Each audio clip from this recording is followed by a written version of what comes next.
My man, Matt Crandall. What is up, my man? Hey, thank you for taking the time out of your busy schedule to come in, record a little podcast, and share your story and what you got going on, man.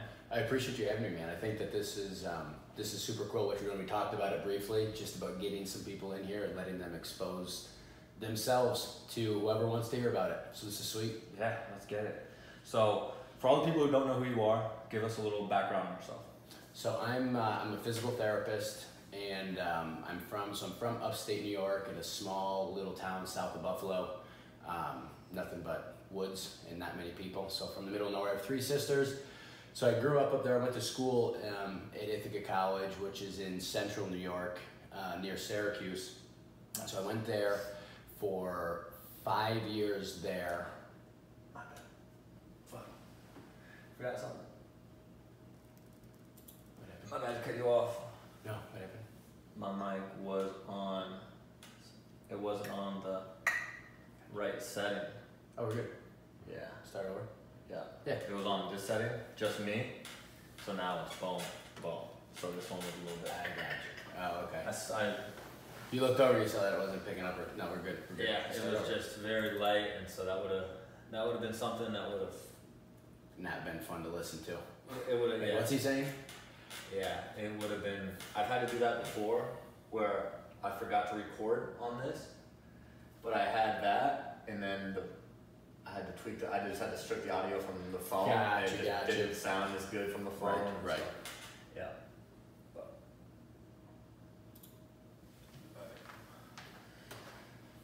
Take two. Yes. My man Matt, hey, thank you for coming in and taking time out of your schedule to share your story and what's going on with you. I appreciate it, man. Hey, I appreciate you having me, and I think that this is really awesome what you're doing. Like I said, getting some people in here and letting them expose themselves to whoever wants to hear about it. Yeah. So I appreciate you.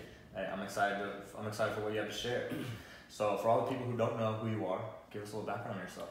So my name's Matt Crandall, and I'm from upstate New York, small town south of Buffalo, middle of nowhere. Not a lot of houses, not a lot of people.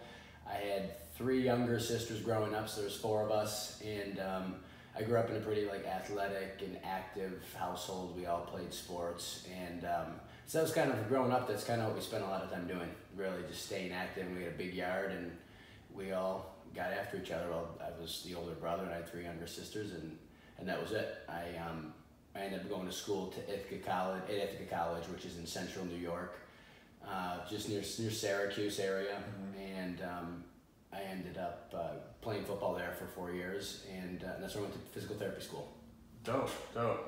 So, quick rundown. Give us a quick rundown on your education. I know you got a good amount of certifications and. Yeah, so that's it. So I did. I went there for physical therapy school. I went there for my undergrad and grad. So it was 6 years, kind of through Ithaca, and then I got my doctorate in physical therapy in 2013, and moved down here with my fiance that same year, about a month or 2 after I finished up, and started working down here for Atrium Health, formerly Carolina's healthcare system, but for Atrium Health.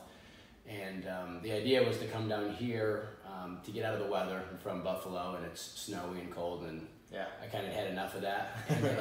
And during PT school, I had to do clinical rotations, and I had come down to Charleston and Chapel Hill and the Carolinas, and I loved it. And so I was sold on the South, and then I decided that I wanted to do a postdoctorate residency program, which was offered here in Charlotte through Carolina's healthcare system. So that's what brought me specifically to Charlotte, and that was in 2013. So then in 2015, I did the orthopedic residency program here, and it's a 1-year program, and it's basically just advanced training and learning on the job with mentors and some clinical time, and also time with in the books and things like that, and testing and things like that for a year. And so it really kind of revamped me and got me going a little bit more. And during that, I started to get into some of my other continuing education courses, and that was initially I got into some of the dry needling. I did a series of of courses through MyoPain seminars, and that was basically 4 weekend courses. And while I was doing my residency, I kind of got into the dry needling, and did that over the course of like a year or two, and got certified in dry needling, which just means that you've gone through all the courses and you've kind of been tested on it. And so pretty much you name the muscle, I can probably needle it. I don't needle that many muscles now, but I used to do more needling than I do now. And I've gotten into, and then also this mechanical diagnosis therapy, this McKenzie-based treatment approach, which is something else that I've started to incorporate into my skill set. And so it's just been one of these things with all the people that I've learned from and been exposed to with the residency and these courses, and you meet people. You just kind of learn to start to make your treatment approach your own, and take a little bit of this and a little bit of that, mix it around, and then make it your own. Get your target and everything like that. Exactly. Get after and really kind of start to become the best that you can be, and that's kind of the goal. The best doctor. That's right. Exactly. Yeah, that's awesome. So you do, so you have the trigger point therapy. Yeah, exactly. So the trigger point dry needling is the dry needling. And what that is, it's basically a quick and efficient way to kind of get into deep knots on muscles and release them. So it's like people ask me all the time, what is dry needling? Is it acupuncture? And it's not acupuncture. The only similarity would be that the needles are the same.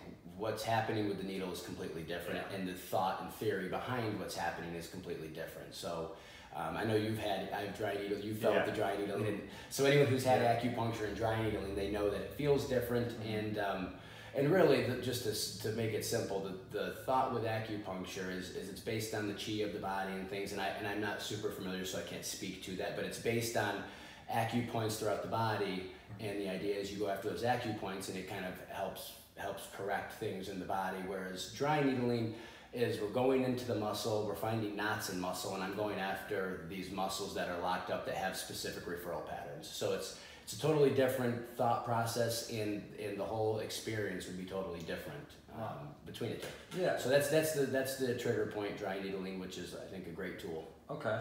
And so before we get into more of what you do, let's talk a little bit more about your past. Yeah. You played many sports growing up.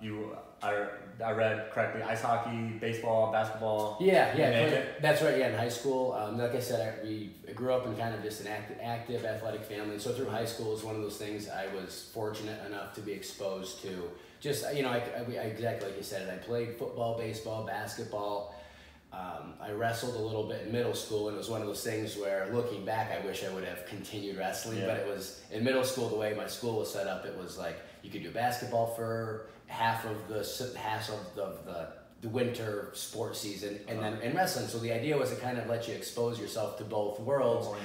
Exactly, and then you can kind of choose once you get into like 9th grade what you want to do. So I did that for 2 years, and then it was one of those things where all my friends did basketball, and wrestling wasn't like, it just wasn't that fun or popular at my school. It wasn't the cool thing. So I played baskilball, and again, it was fun. I loved it, but I think, like I said, just with what I'm into now and what I do now, I think I wish I would have wrestled. It was one of those things, but.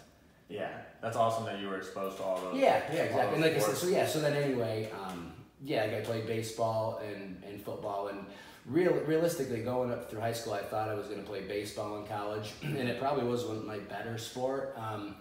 And so I did some camps and things my senior year, and I was a pitcher, and I played third base, and a lot of places I went, and I was going to go if I was going to play in college. It wasn't going to be like a big time school. I mean, I could have played in college, but at a lower level, and I would have been a pitcher, and it was one of those things everywhere I went, they're like, you can't stop, you got to stop lifting. You're going to blow your shoulder out. It's just not. And it was one of those things I had gotten into. I liked lifting through high school, and so then I had a real good senior year of football, and it was just kind of like everything, the lifting, and I enjoyed football, and it kind of made sense that my senior year, then I just kind of decided that I wanted to play football in college, and Ithaca had a physical therapy program, and they had football, and they were talking with me, and it all worked out, and so that's where I ended up going. Yeah. How close is that to home? Ithaca from Buffalo is about, from my house, I should say, not Buffalo, is about 3.5 hours. Oh, so it's not too bad. No, it's kind of, I'm in Western New York, and it's kind of the middle of the state, so it's not a bad drive. Yeah. Far enough, but not too far. Yeah. Still cold though. That was the problem. That's why you get down. That's why I'm here. Yeah. Exactly. Hey, that makes two of us, and I'm just coming from Northern Virginia. I'm kidding. 6-hour drive will make a difference. Yeah. Right. So, did you ever have any injuries, serious injuries, or anything occur while you were doing all these different sports and going through college and all that? Same thing. It's funny. I mean, a lot of people I think get into physical therapy because they've experienced it themselves and they've been injured. And oddly enough, I never had that experience in high school. I never had any. I broke my ankle in high school playing football. It was one of those things where I thought it was sprained for a while and it just never got better. And by the time I knew it was a break, it was far enough out that things had fortunately enough started to heal. Yeah. And I never needed PT. And then in college, same thing. I'd had a shoulder injury that I missed maybe 2 or 3 weeks of football, and again, never really needed PT. Yeah. And it's one of those things I never really fully experienced the other side of the other end of the stick to where I'm at now, Thankfully. Thankfully, Yeah. exactly, fortunately enough. But yeah, it's one of those things that I never had any real serious like ligaments in the knee, and like that can really take some time and a lot of hard work to get back to doing. But it's one of those things I enjoy helping people do that. Yeah, that's awesome. Yeah, because I mean, coming from the sports psychology side, it's like if I see someone in a boot, I'm praying for a speedy recovery. I'm telling them if there's anything they need, because I was like, I've been there. Yeah, exactly. That's right. And you're a good guy. See, that's right. That's yeah. Right. So I can only imagine you being the PT that you just see people. Oh yeah, it's tough for me not to say something. It's like exactly. Yeah. So you didn't have any injuries, and how did the college football career go? It was good. I went in as a running back, as more of like a tailback, and then by the time I would say my junior senior year, I was almost playing more of like a fullback, H-back position. So same thing on offense, and it was great. I played for 4 years there. Some of my best friends are from there. And it flew by.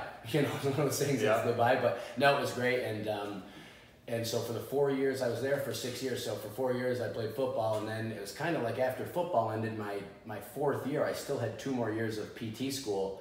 And so that's when I got into martial arts, and that kind of filled that void. So that's kind of in college right after that. So I started with it was something I'd always wanted to do. And now it was a good time in my life with football not there and just always being active to try something new. And so there was a gym in Ithaca that they had some good reputable fighters and things there. And so I went there and I started with boxing and some Muay Thai and I did that for about 1.5 years, 2 years, and got into some jiu-jitsu, and I had just a couple amateur fights in Ithaca before I finished up. So it was kind of like right at the tail end after about 2 years. I had a couple amateur MMA fights there, and then I kind of moved down here, and then things changed again.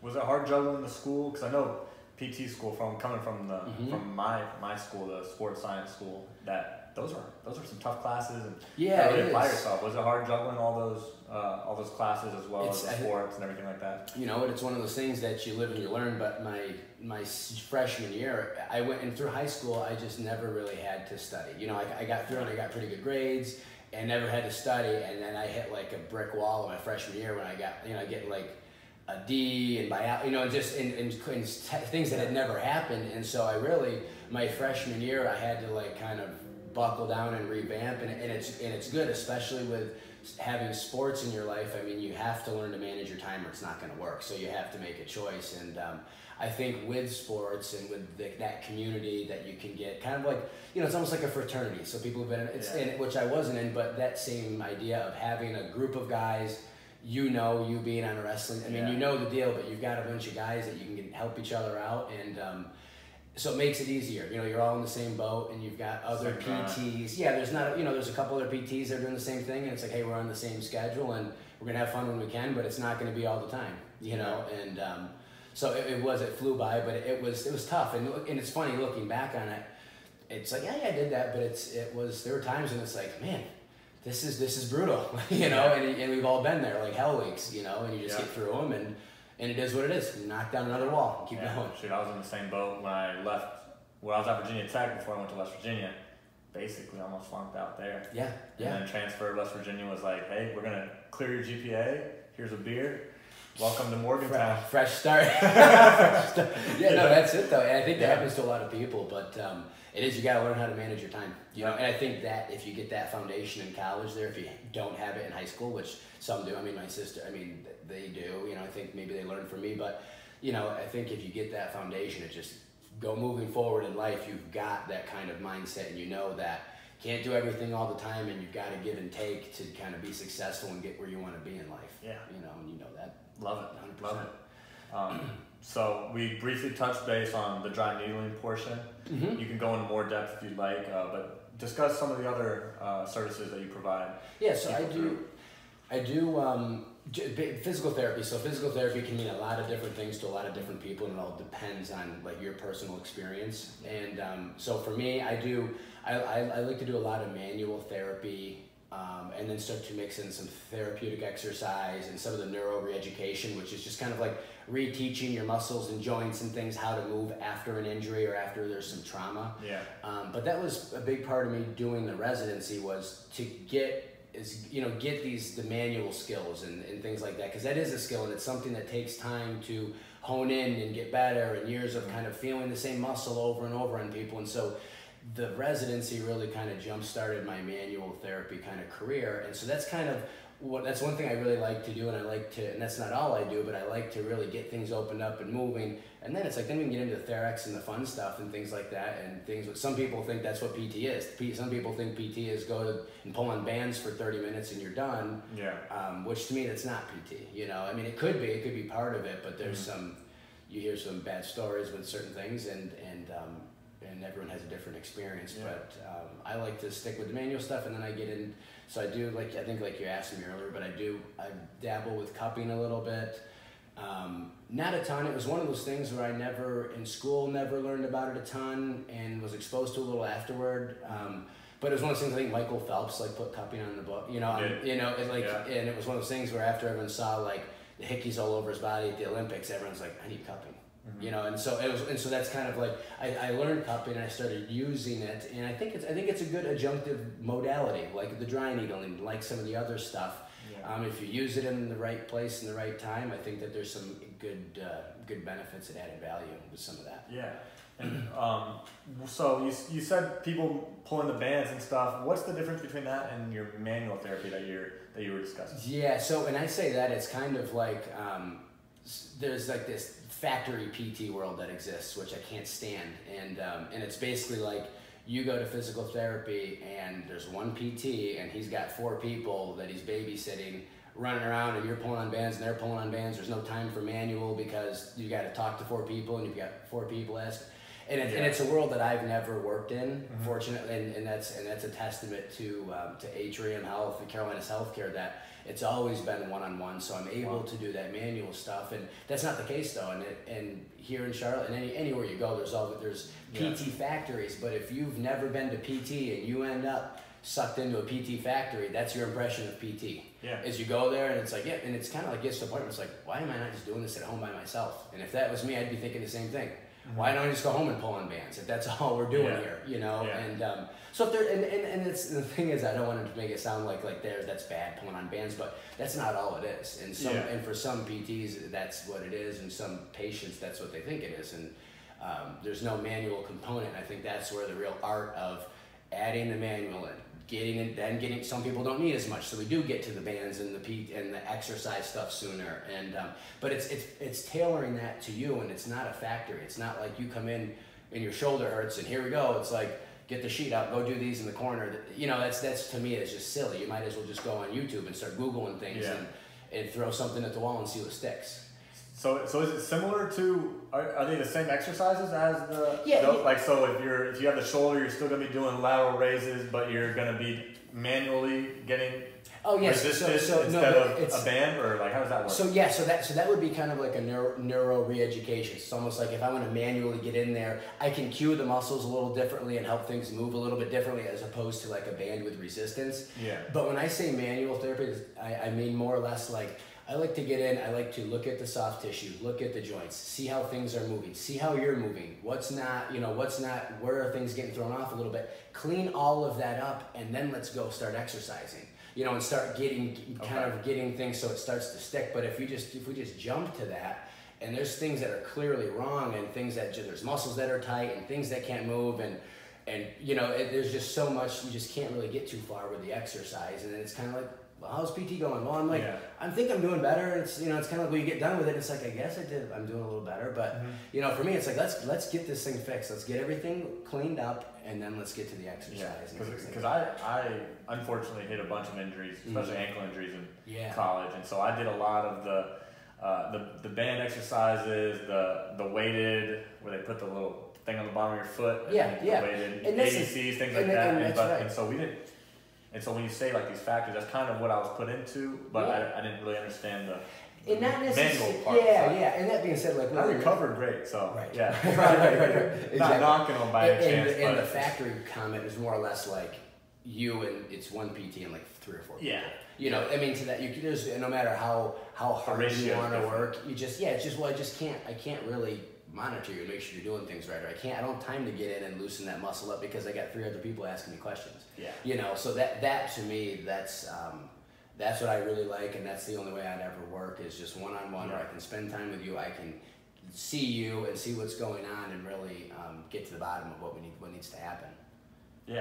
I like that because I mean, there were times when I did have the one-on-one, like when I was the only athlete down there.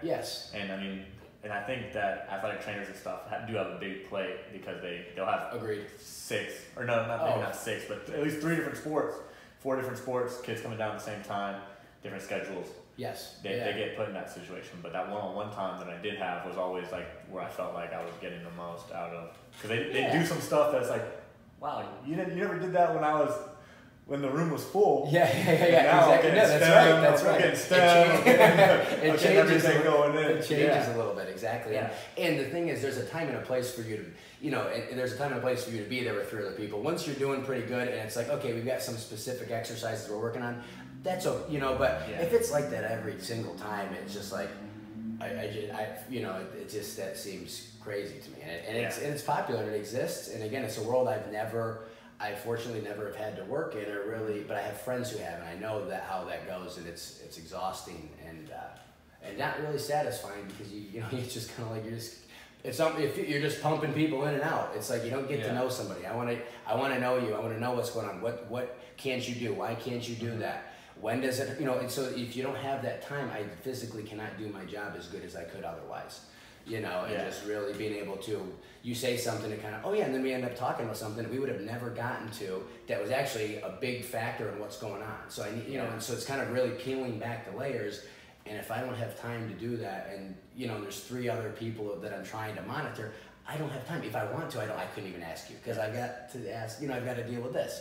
So you're looking for the root cause and stuff. The root cause. Sometimes you might fix something superficial that isn't. And you're back in a month. And it's like, I've been back to PT 12 times this year. Every month I got to go back. It's like, the problem's not getting fixed, you know, and that goes for any reoccurring injury. If you've gotten treatment and the same injury keeps coming back, and it's like getting treated the same way, you know, what's the definition of what? You know, it's like you expect different results. It just doesn't exist. So there's something else going on, and I think it's getting to the root of that. And sometimes it's easier than others, you know, and sometimes it takes some time to do that.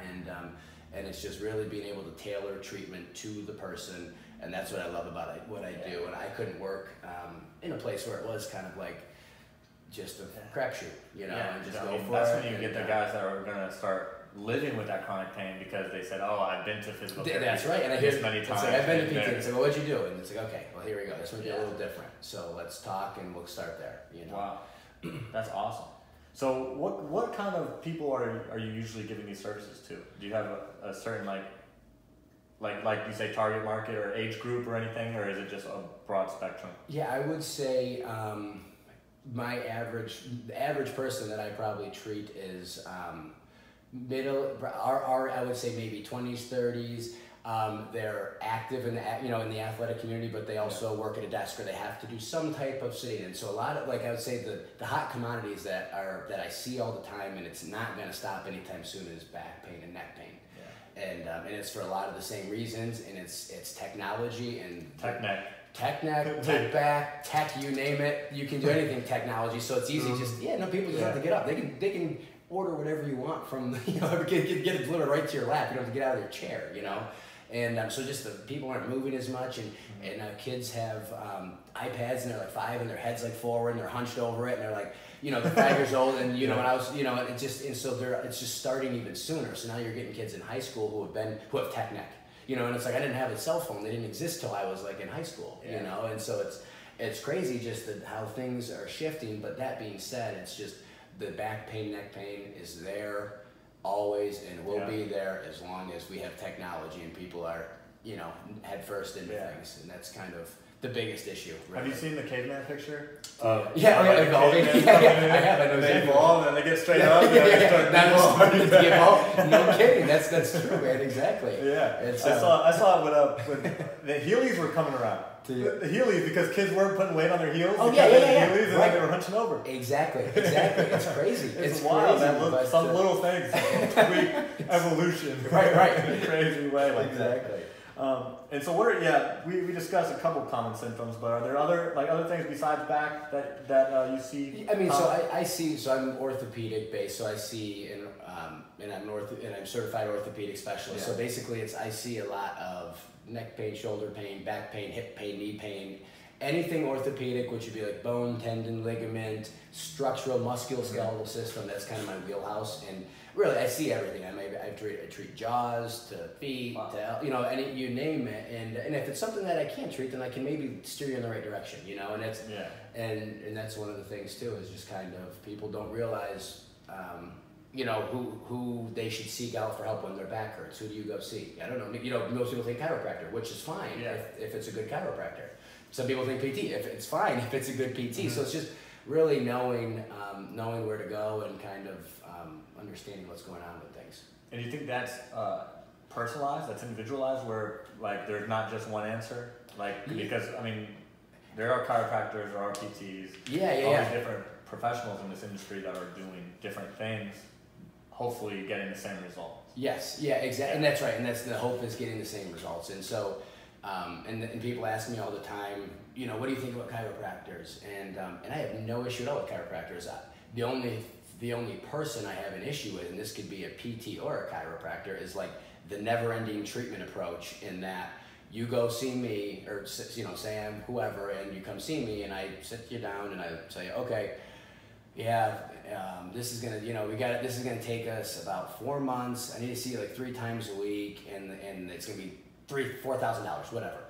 But I mean, and it's like, and that happens, and it's like, how do you know that they're not? I mean, so you're basically guaranteeing that this person isn't going to get better in at least 4 months, because you need to see him for 4 months. Yeah. You see him 3 times a week. It's like, what? I mean, that just isn't. It's like you're not really working towards anything. Then it's kind of like, and people start to feel like they have to come see that person to feel better, because their spine is so bad and out of alignment. And the classic scenario is like, you go into say for instance a chiropractor's office, and they do an x-ray of your neck, and they sit you down and tell you how bad that looks and how they need to realign your spine and fix that issue. And you can't realign the spine. I mean, it's just something that physically, it's just, you're built, it's kind of like a root to a tree. It's like go look at a tree out there and tell that root that you're going to straighten that thing out because it's supposed to grow straight. It's like your spine grew the way it was supposed to. That's not the issue. I mean, unless you have severe scoliosis, that's one thing, but because people come to me and they're like, I've seen so-and-so for X number of months, and it's just like, that is crazy. I mean, it's just like, because my goal is always like, if we're not making progress over a couple sessions here, or things aren't changing, and you're kind of doing what you need to do, then it's like, hey, we're not onto it, and it's one of those things that my goal is to get you better as quick as possible, and get you self-managing as quick as possible, meaning like, when your back hurts, this is for you, this is what you need to do. May be different than your friend over there who's doing this, who's seeing so-and-so, and so, but just giving someone a good kind of set of tools that they've got, that they can start to, and then once in a while, if things kind of go haywire, which happens, then you come and we get things back on track, but it's not like you don't have to see me to feel good, and I'm glad that a lot of people do when they see me. I think that they do feel good, but they don't, it's not like they have to depend on me. They've got their own tools and things, and they can start to take it and run with it. So how often would you recommend someone, if they were getting, say, dry needling or cupping and things like that, how often would someone have to come see you? And again, it's one of those things that all depends. It depends on the person. It depends on their goals. Yeah. It depends on if they have an injury or if they're coming because, hey, I'm training for something and I've been beating the heck out of my body and I need to recover.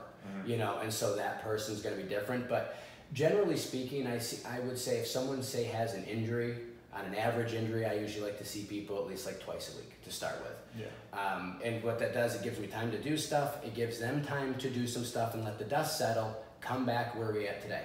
Okay, we're doing this today. Couple days, work on this. Yeah. Let's come back. Things should keep changing. And no matter what happens, we know where we're going next. But this is what you're doing when I see you next time. And we keep chipping away at it.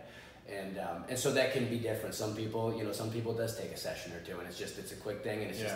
And some people, it is something that's a little bit more layered, and we have to just keep peeling things back, and whatever's there next, we deal with it. Yeah. Get rid of that layer, whatever's there, and keep dealing with it. What about someone in that preventative kind of case where there's not really a problem, but they it's want tight, and it's sore, same things thing. like that. Similar to like what I came to you for. Exactly. So someone like you or someone like they're not really having any issues.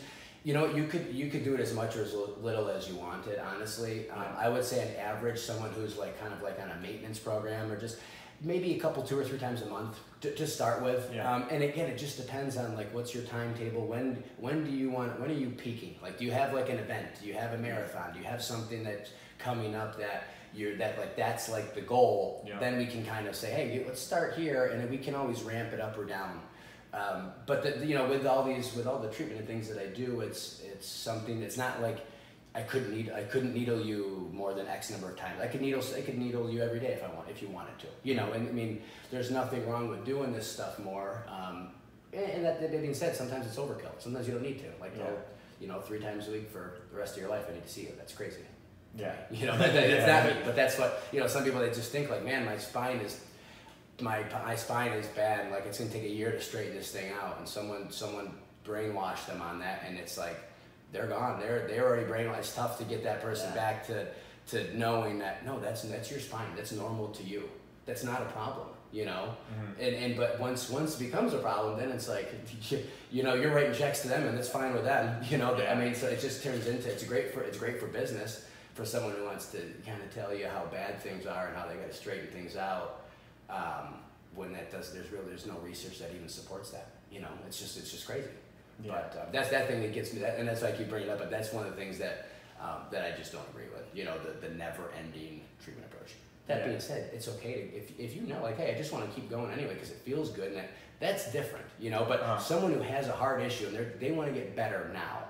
Like, you come to me, your shoulders start hurting, you can't go to boot camp like you want to. Hey, let's fix this thing as soon as we can. Let's do this. It's not gonna take me 4 months, Like, it shouldn't take. If someone tells you it's gonna take 4 months, you better turn around and walk out the door and go find someone who's like in this thing with you and to do it, and we can figure this thing out, Yeah.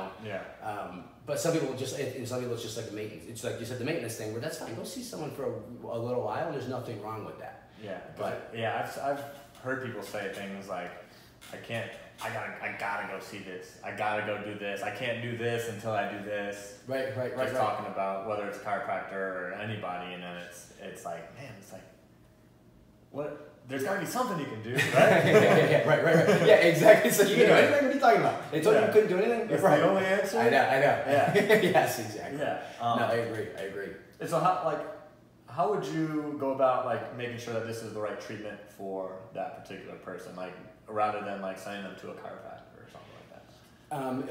Okay, so if someone came and saw me with like an issue, and honestly, it's like I really think that like most people, like let's say we're dealing with a good PT and a good chiropractor. Yeah.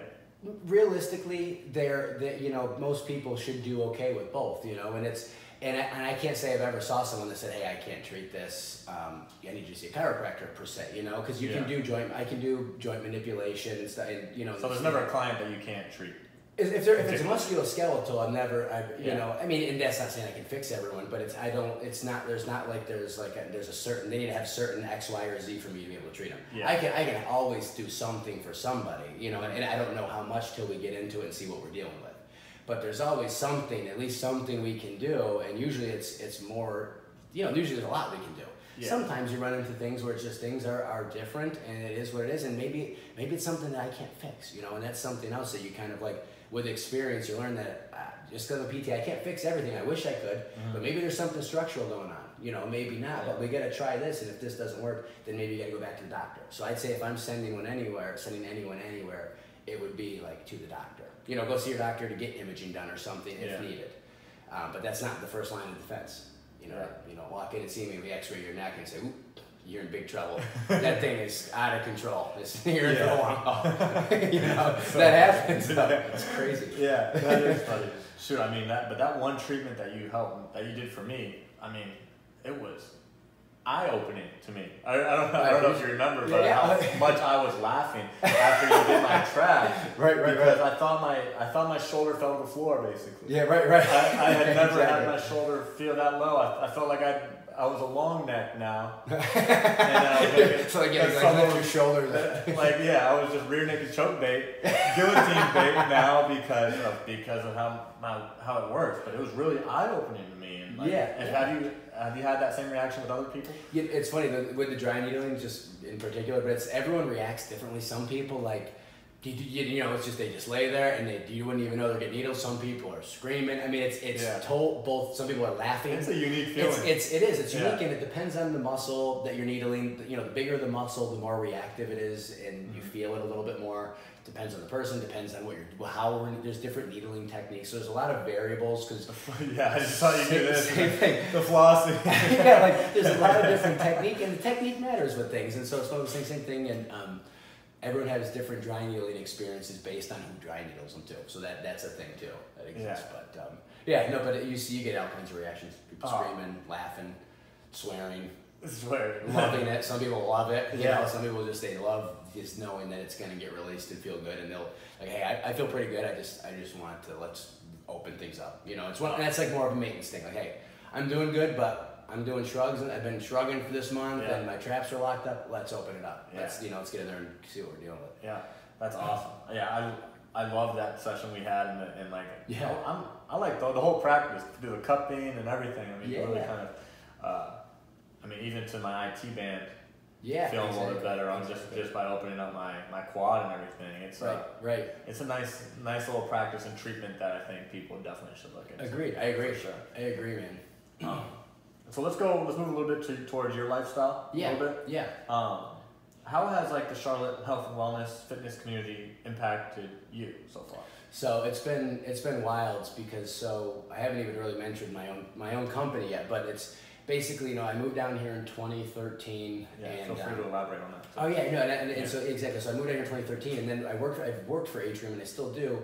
But 2 years ago is when I started my own PowerPhysio, which is kind of what we're talking about, and with treating people and doing it at Stack's CrossFit Gym, which is here in Charlotte.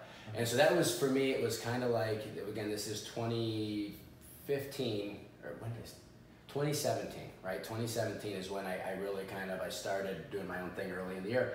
And that's when I kind of started getting realized how big the Charlotte fitness, because other than that, I wasn't really in the fitness community, I wouldn't say. You know, I worked out, but I wasn't doing like the boot camps and classes and kind of really getting into and it's like crazy once you're in the community, like it's totally changed my life for the past 2 years, because it all starts with like, you know, you start somewhere, and I just remember like, even you, I met you a couple of years ago at Stacks, like at boot camp is when we met initially, and you just kind of you meet one person and they open the door to a couple people, and it's just like the community is just so big and so intertwined, and you start seeing the same people, you know, it's so big but so small at the same time, and it's great. And I know you've had a couple people on with, like, you know, the Forage community and all these great people that exist in Charlotte and in the world, but here in Charlotte specifically, I mean, it's like once you've got friends, you know, no matter where you go, and everyone does the same type of thing, and it's like you go, it's like there's gonna be people there that you know, and it's great. And I think that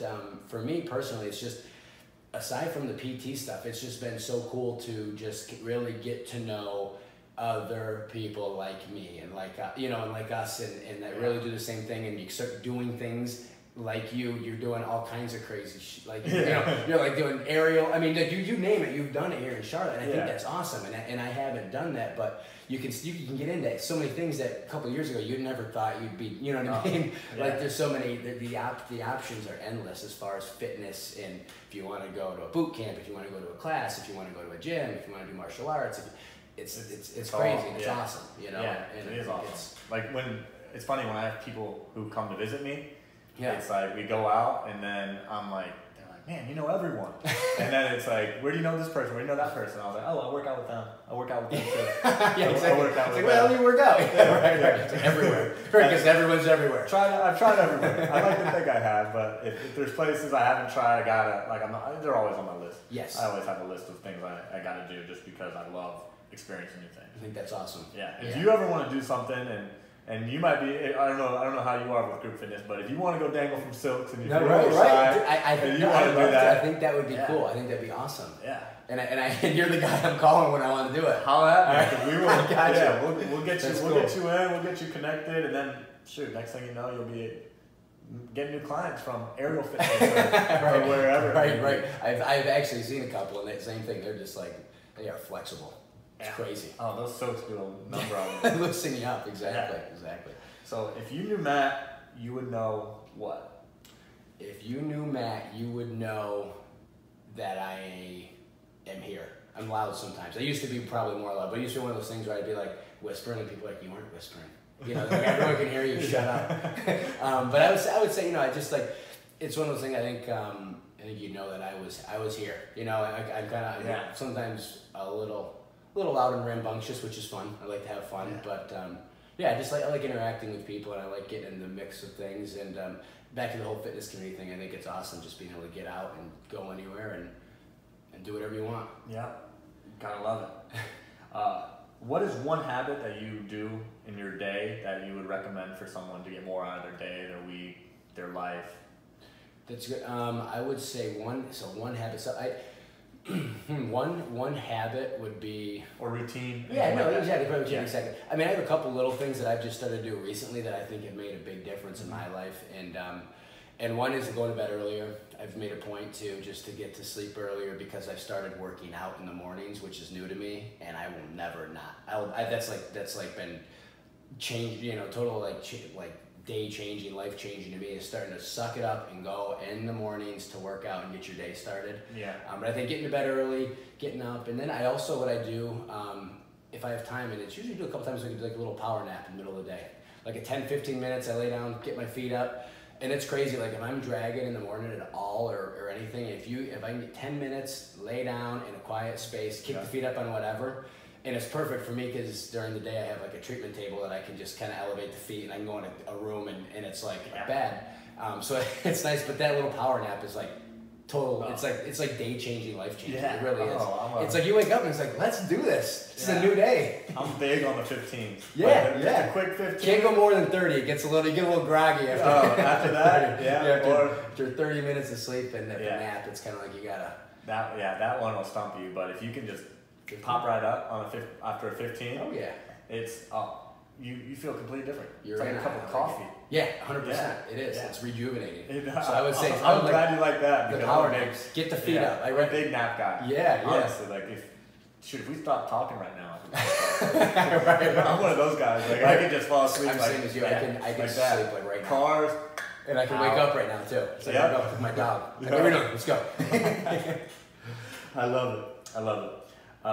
So in closing, I ask this question to everyone. I always feel like I can take a page out of anyone's book and learn something from them. Mm-hmm. So if you could take a page out of your book and give it to the world, what would that page say about you?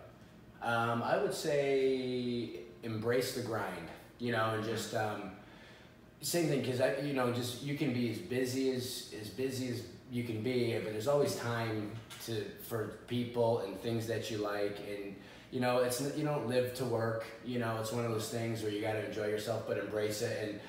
And just looking back over 2 years of me doing my own company, it's there's been times when it's like it gets tiring and grueling at times, which is it's part of the deal. But you look back on it, it's like, man, that was awesome. Like you get to get through that stuff, and it's just kind of like take things one day at a time and just embrace it. And it's like if today sucks, guess what? Tomorrow doesn't mean, you know, I mean, tomorrow's gonna be better, you know, and it's one of those things is just take things one day at a time and embrace it.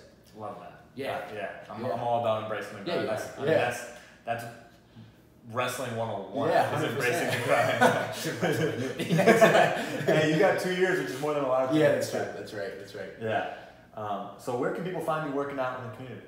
So I do jiu-jitsu. I do jiu-jitsu here in Charlotte at Fight to Win, which is awesome, and it's Steve Hall, who's a Hoist Gracie black belt, and to me that's a very, very nice gym for, and some people have reached out to me because I do jiu-jitsu, and I've been doing it for about 2 years here in Charlotte now, but it's people like, where do you go, man? You know, and people, but it's like the gym there is awesome, and it's great guys and great people, and you can go in there and you're gonna be welcomed in, and it's not intimidating, which isn't the case for some places, you know. So I think I do jiu-jitsu now, and I do that a few times a week, and then and I lift weights in the morning, so I go to one of the gyms here in Charlotte, and but on the weekends now it's getting nice out again. I'll be getting back into like the Forge and some of the boot camps and things like that, and I try to switch gears a little bit and get the blood pumping, get the beach body going a little bit.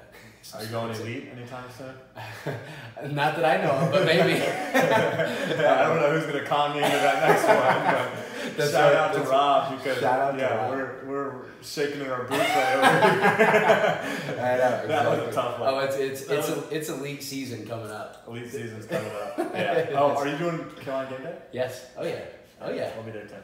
Locked and loaded. Oh, okay. Yeah. I like I'll be it. there too. I like it. All right. So where can people find you on social media? So I'm mainly on Instagram, and it's the PowerPhysio, like physiotherapy. Some people get confused by that, but the PowerPhysio. You can find me on Instagram, and like people have questions, reach out to me. My email's mypowerphysio@gmail.com, but I'm happy to answer questions. Some people just have questions about things, and something I think that they could think, is it something that I think I could help them with or not, whatever it is. But feel free to reach out with questions or just check me out, or if you have any issues, take care of it. Like people like our age just like wait for things to just get better, and they don't, and then they're like, I haven't been able to ride my bike in 2 years, and that's what I love to do. It's like, well, why haven't you fixed that? So fix yourself. That's my other message to people is fix yourself and make sure that you can do what you love to do, because nothing's guaranteed. I mean, if you love riding your bike and you can't, why don't we get back on your bike then? Because you know what happens. You know, you never know what's going to happen. So just take care of your body and get back to doing what you love. I love that. God, man, that's awesome. And so, do you have any last thoughts? That was it. No, I say fix yourself. Everyone fix yourself. No, but last thoughts would be, yeah, exactly. I mean, take care of yourself. Do what you love. Do what you love, and don't let anything stop you from doing that, or anyone tell you that you can't. You know, and so if you're going and they're like, oh, you can't, can't ever squat again because X, Y, Z. It's like maybe, let's look and see. But it's easy just to say that if it's not you. But don't make go get a second opinion if someone tells you you can't do what you want. Well, yeah, exactly, and everything is an exception. But yeah, it's like sometimes the easy answer for some healthcare professionals, again, just don't do that. Well, if it hurts when you do that, then don't do it. But I love doing it, and you can't do it. It's like what? Come here, let's talk. I think we can work this out. You know what I mean? Yeah. But that'd be final thoughts on things. Yeah. And I appreciate you having me again. It's been awesome. I think that this is gonna grow for you, because you're the dude, and everyone loves you, and I think that this is just going to continue to grow because you're grinding it out, like we already talked about. We're both grinding it out. Yeah, I love it. We both love it. Exactly. Hey, I appreciate you having me on this. Yes, of course. Thanks for having me, man. No problem.